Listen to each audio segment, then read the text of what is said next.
Bueno, en lo que a mí me compete, ayer y antier hemos hablado de la importancia de la revolución y a mí se me hace fundamental que se entienda eh, las raíces y los fundamentos que hacen que esa revolución sea necesaria. En un segundo tiempo voy a poner el ejemplo de la resistencia de los pueblos indígenas como un ejemplo que puede ser extrapolable con el movimiento activista. Entonces estos días hemos hablado, como ven aquí en el tablero, de crisis, que es una crisis sociopolítica, medioambiental, financiera y que se encarna en una profunda desigualdad de la sociedad. Ayer hemos estado hablando de esas diferentes crisis, sobre todo de la medioambiental y la financiera, que es la que nos tiene hoy acá reunidos. Entonces lo que yo quiero decir es que en el fondo de todas esas crisis, de la crisis medioambiental, financiera, sociopolítica, hay una crisis y un problema epistemológico, un problema que desde las intelectualidades del sur se llama un problema de injusticia cognitiva. Injusticia cognitiva, que se traduce en que un pensamiento, una forma de pensamiento, se impuso al mundo como el único modelo de pensamiento universal. Un pensamiento que se impuso como la única lógica posible para entender el mundo y la realidad, como el único filtro, las únicas gafas a través de la cual se puede entender la realidad. Y es el disco duro, el chip que todos tienen en la cabeza actualmente, y es esto que va a escribir acá. Y es eso, el eurocentrismo. Un pensamiento que se posicionó, se impuso como el único lógico para entender el mundo y la realidad. Ahora la pregunta es, ¿cómo se posicionó el eurocentrismo de esa forma? Y aquí está la respuesta. A través de la invalidación, del exterminio, de minimizar o de ocultar los otros tipos de pensamiento por fuera de Europa. Pensamientos que son diferentes maneras de concebir la realidad, diferente de la europea, diferentes maneras de asumirse como personas, diferentes maneras de asumir al mundo, diferentes lógicas por fuera de la eurocéntrica, que si tuvieran la oportunidad de expresarse, si no hubieran sido invalidadas, exterminadas, minimizadas o ocultadas, pues el pensamiento eurocéntrico no hubiera podido ser hegemónico, porque hubiera una pluralidad de pensamientos. Pero el eurocentrismo ocultó, exterminó a las otras. Ahora voy a explicar cómo el eurocentrismo invalidó los otros pensamientos. Aquí está la respuesta. El eurocentrismo invalidó los otros pensamientos a través de una nueva forma de verdad, de un nuevo régimen de la verdad que se llama la ciencia y que es 100% eurocéntrico y que se convirtió en el único régimen de la verdad, en la única garantía de la verdad, supuestamente, y eso permitió de invalidar los otros pensamientos, las otras epistemologías. Segundo, ¿cómo las exterminó? ¿Cómo el eurocentrismo exterminó o quiso exterminar? Pues a través de la violencia de la colonización, matando a las personas. ¿Cómo minimizó el eurocentrismo a los otros pensamientos del resto del mundo? A través del discurso de la civilización, porque el eurocentrismo creó un discurso del progreso a través de la civilización, que era únicamente posible para Europa. Entonces los otros, el pensamiento de los otros no era válido, era incivilizados, bárbaros, salvajes. ¿Y cómo ocultó el último? A través de diferentes instituciones como la universidad, diferentes instituciones que se encargaron pues de perenizar y eternizar ese tipo de pensamiento universal. Ahora, toda esta crisis sociopolítica, medioambiental, financiera y la desigualdad que estamos todos hablando acá, estas que están acá, son la prueba pero irrefutable, no se puede poner en duda de que el eurocentrismo, esto fracasó. It's the end. Que hoy estemos todos aquí hablando de crisis sociopolítica, crisis medioambiental, crisis financiera y de una desigualdad, pero sobre todo de la crisis medioambiental, que es la amenaza más grande que hemos tenido en toda nuestra historia como civilización humana, es la prueba irrefutable de que el eurocentrismo fracasó.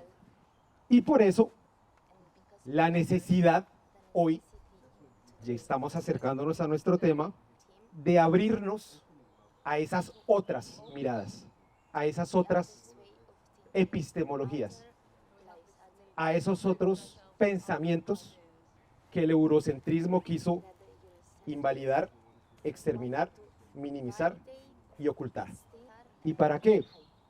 Pues para que podamos mirar el mundo con otros ojos, para poder romper todas las certezas que tenemos en nuestra cabeza, para por la primera vez en la historia permitirnos aprender de los otros y aceptar que ya no tenemos razón, porque no va a ser posible encontrarle la solución a todas estas crisis al interior del eurocentrismo. Es imposible. Entonces es por eso que estamos hoy acá todos y todas reunidos, porque necesitamos y es urgente crear un nuevo sentido común. Ahora ustedes dirán, bueno, ¿y cuáles son esos otros pensamientos? ¿Cuáles son esos otros por fuera del eurocentrismo? Pues los otros pensamientos por fuera del eurocentrismo, acá lo voy a escribir, son los pueblos indígenas. ¿Y por qué los pueblos indígenas son los que están por fuera del eurocentrismo? Pues porque todo el mundo cree que los indígenas son los que fueron colonizados. Pero en la realidad, los pueblos indígenas son los únicos pobladores del mundo que nunca fueron colonizados epistemológicamente. Hubo una colonización territorial y política en los territorios, pero nunca epistemológica. Y eso hace que en la actualidad se mantengan maneras de pensar, maneras de interpretar el mundo, maneras de darle un significado a los fenómenos del universo diferentes y sobre todo por fuera del eurocentrismo. Y ustedes me pueden decir, ¿y por qué esos pensamientos son pertinentes? ¿Por qué el indígena tiene un pensamiento pertinente en este caso? Y les voy a escribir acá. Los pueblos indígenas en el mundo constituyen el 4% de la población. Una minoría demográficamente hablando para el resto del mundo, que es el 96%. Ahora, este 4%, hoy, en junio de 2022, tiene el 80% de la biodiversidad que le queda al planeta en los territorios indígenas. Eso quiere decir dos cosas, que por un lado, en un contexto de crisis climática, crisis medioambiental como la que estamos viviendo actualmente, la humanidad entera, el mundo entero, puede todavía vivir en este planeta gracias a la existencia de este 4%. En este contexto de crisis climática, el mundo puede todavía vivir gracias a la existencia de los pueblos indígenas que tienen en sus territorios, en el mundo, el 80% de la biodiversidad que le queda al planeta. Y algo que es muy importante a saber es que se tiene este 80% no porque se haya tenido la suerte de tener las tierras más ricas del mundo. No es por eso. Es porque hay una manera de pensar, hay unas epistemologías, unas maneras de pensar el mundo, esas que el eurocentrismo quiso invalidar, exterminar, minimizar y ocultar en nombre de la ciencia, a través de la colonización, en nombre del discurso de la civilización y a través de instituciones como la universidad. Modos de pensamiento que en la actualidad constituyen una de las posibilidades reales para salvar al mundo de esta tragedia a la que nos estamos confrontando. Ahora, ustedes me dirán, ¿cuáles son las claves, los key points de ese pensamiento de los pueblos indígenas? ¿Cuáles son las recomendaciones que se les pueden dar aquí a las personas en Europa para empezar a construir un nuevo mundo, una nueva sociedad? Y esas epistemologías de los pueblos indígenas, yo he tenido la oportunidad de estar en Nepal, en Birmania, en Mongolia, en el Congo, en Noruega, en América Latina, visitando pueblos indígenas. Y todos son diferentes. Todos son diferentes, pero hay dos cosas que los unen a todos. Y ahí está la respuesta. La primera, una visión comunitaria del mundo. Y el segundo, una concepción de la naturaleza como la madre, como la única que posibilita la vida en el mundo y de la cual dependemos totalmente para poder vivir. Ahora, esos dos valores, yo estoy casi que convencido que son valores no intrínsecos a los pueblos indígenas, sino son intrínsecos a la humanidad entera. Y que el eurocentrismo con sus valores liberales, capitalistas, sus antivalores mejor, pues expropió a la humanidad de esos valores intrínsecos y transformó, alienó y creó estas especies con las que estamos hablando, que en el fondo todos somos humanos y tenemos es que rescatar eso, que es natural de nosotros. Porque si fuera algo únicamente de los pueblos latinoamericanos, diríamos que es solamente propio a América Latina, pero en realidad en África, en Asia, en Oriente Medio, en Escandinavia, en América Latina, esos dos son los dos puntos que unen a todos los pueblos indígenas. De resto son diferentes, súper diferentes. Y esa es la llave, eso es lo que ha permitido que hoy tengamos el 80% de la biodiversidad de nuestro territorio. Ahora, aquí en este lado del mundo, estamos en este lugar. Individualismo, contrariamente a la visión comunitaria, y estamos con una concepción del ser humano, del hombre, de la mujer, de quien sea, como lo decía René Descartes, maître et possesseur de la nature. Quiere decir que dueño y poseedor de la naturaleza. La teoría del eurocentrismo comenzó en el siglo XVII con René Descartes, y a partir de ese momento hubo una ruptura en el ordenamiento natural del cosmos, de la vida del ser humano, en el que el hombre y el ser humano se posicionó como sujeto y no como un objeto que hacía parte de la naturaleza, como siempre había sido la lógica. Ahora el hombre y la mujer se posicionaron como sujetos que están por encima de la naturaleza y se salieron, rompieron toda la lógica natural. Y ahí estamos hoy, individuos aislados, compitiendo, destruyendo la naturaleza, e incluso en los mismos movimientos activistas reproduciendo esos antivalores del capitalismo, el individualismo, el capitalismo, la competencia.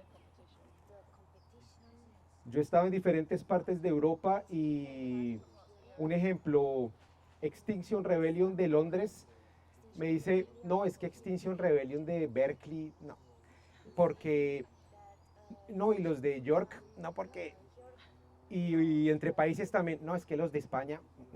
Entonces, se está intentando cambiar la cosa, se está intentando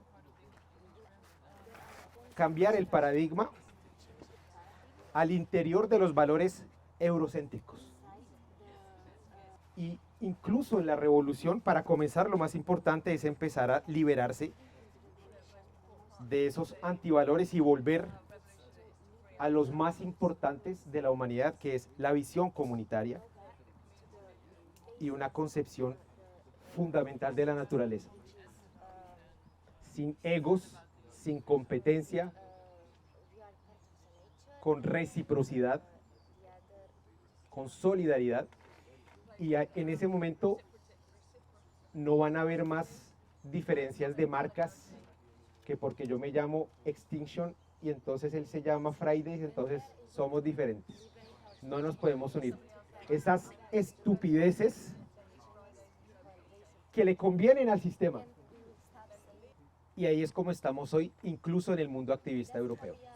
Y yo lo puedo decir por experiencia propia, porque el año pasado yo quise hacer una acción contra las embajadas de Colombia en Europa y necesitaba movilizar a todo el mundo. Movilizar a europeos aquí en Europa para tomarse las embajadas de Colombia. Y todo el mundo siempre me dijo, perfecto, te vamos a apoyar.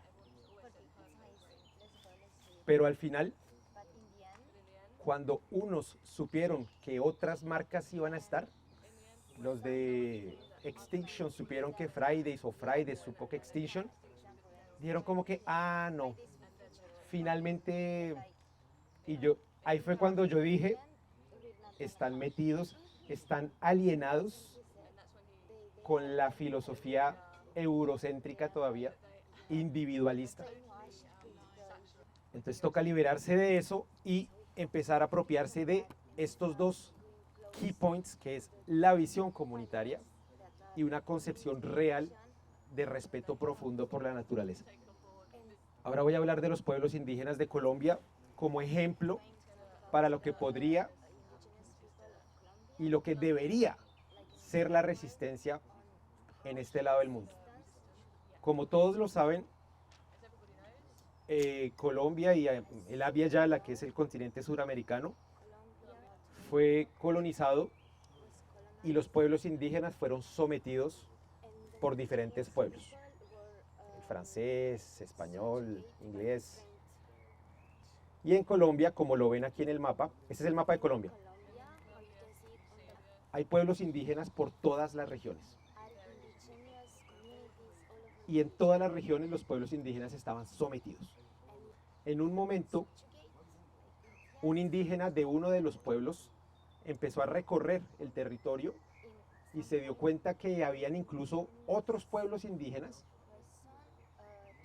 y que también estaban sometidos como ellos lo estaban. Entonces dijo, tenemos que organizar y hacer una resistencia para liberarnos de esa violencia de la colonización. Entonces, empezaron a crear en cada uno de los puntos organizaciones, procesos organizativos. Digamos, para el contexto europeo, Endegalende, Extinction Rebellion, Friday for Future, cada uno empezó a crear su proceso de resistencia, que tuvo efectos positivos, pero solamente a nivel local y no suficientemente poderosos. Solamente hasta la década de 1980, los indígenas dijeron, ya vamos a salir de estas organizaciones locales y vamos a crear la organización nacional, que es esta, la Organización Nacional de Pueblos Indígenas de Colombia, la ONIC. Y ahí fue cuando se convirtieron en poder, al punto que en la actualidad el movimiento indígena colombiano tiene la capacidad de llamar a presidencia y decir, mañana el ministro del Interior en este lugar a las 6 de la tarde, o si no, bloqueamos el país. Y al otro día está el presidente con el ministro del Interior y sus asesores para dialogar sobre lo que nosotros queremos. ¿Por qué? Porque nos convertimos en poder. Y lo que le hace falta al movimiento medioambiental es convertirse en poder. Si verdaderamente quieren que las cosas cambien, toca convertirse en poder. Porque amarrarse con cadenas, pintar con falsa sangre, ese tipo de espectáculos están bien como medio de expresión. Es un medio de expresión para mostrar un inconformismo.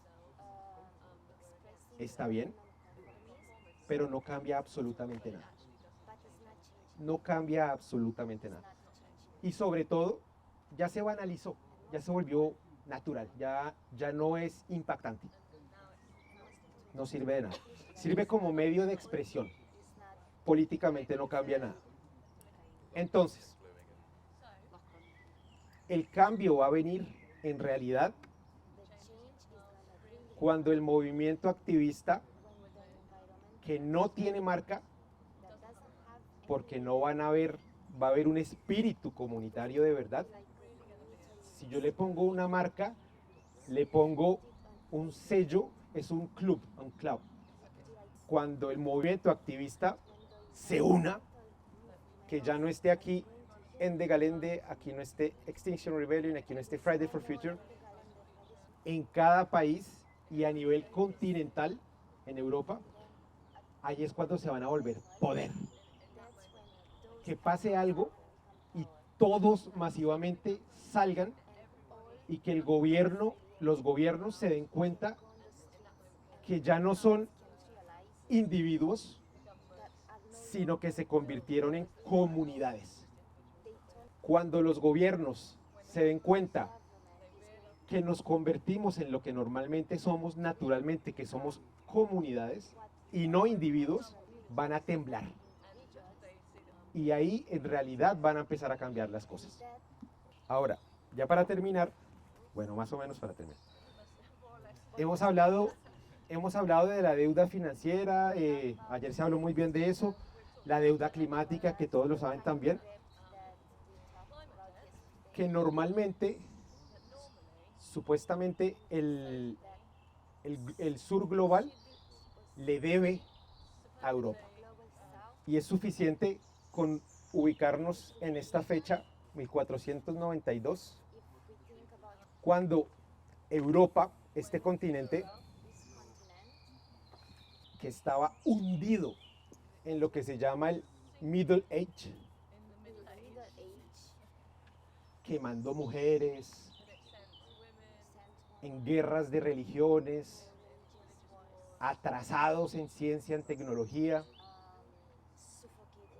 atrasados, arriérés en ciencia y tecnología. Sí, como no evolucionados, sino con mucho atraso en la ciencia y en la tecnología. Eh, en la época oscura de Europa, durante 8 siglos, Europa estuvo metida en ese Middle Age.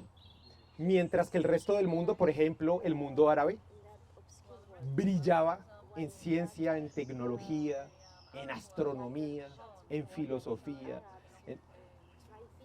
desde Marruecos hasta Mindanaos en Filipinas. Europa era era el subdesarrollo en el mundo. Pero ¿qué pasó en 1492? Pues en 1492 Europa pudo salir de este charquito que se llama el Mediterráneo para abrirse al Atlántico. Y llegó, sin quererlo, a América Latina. Y ahí fue cuando fue el chin chin, el jackpot. Porque se robaron millones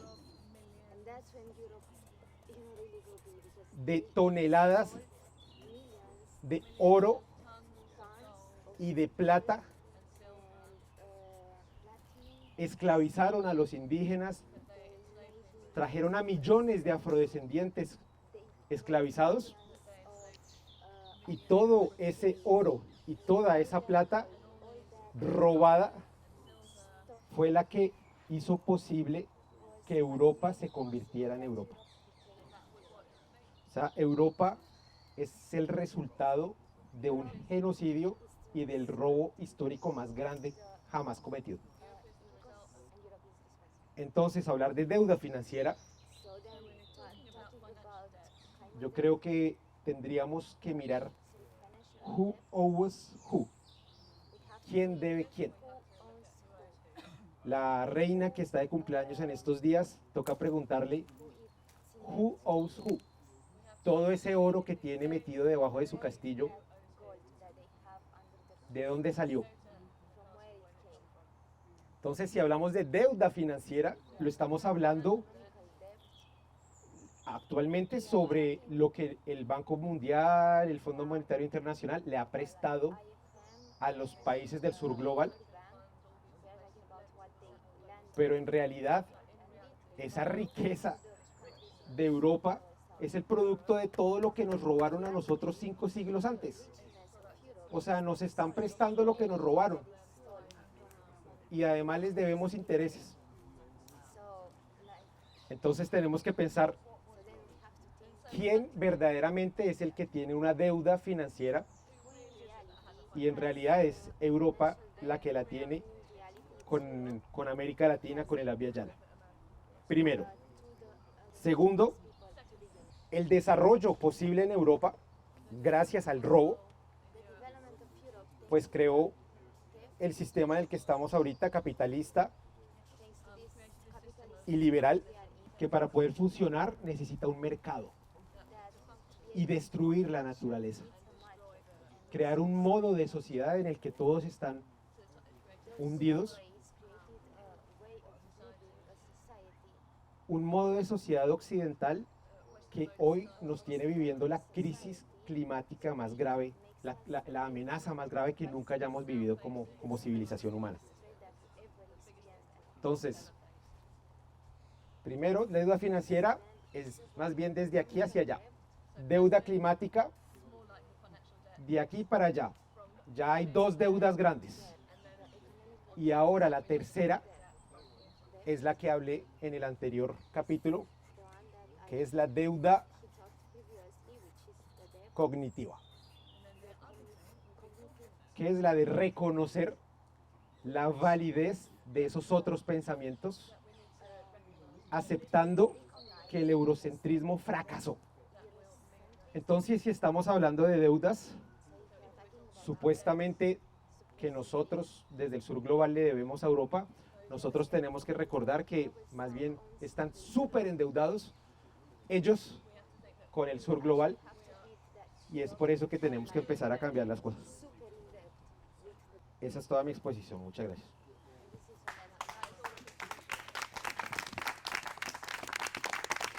Ya por fuera de la exposición, a mí se me hace muy importante, sobre todo, que se haya tenido claro el proceso de resistencia del movimiento indígena colombiano para ponerlo en aplicación con lo que está sucediendo acá en Europa, ¿no?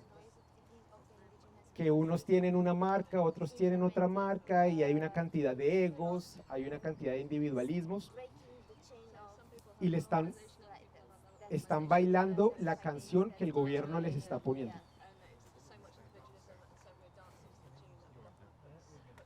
Pero para poder hacerlo, para poder liberarse de esos egos asociativos, toca reconocer esa justicia cognitiva y es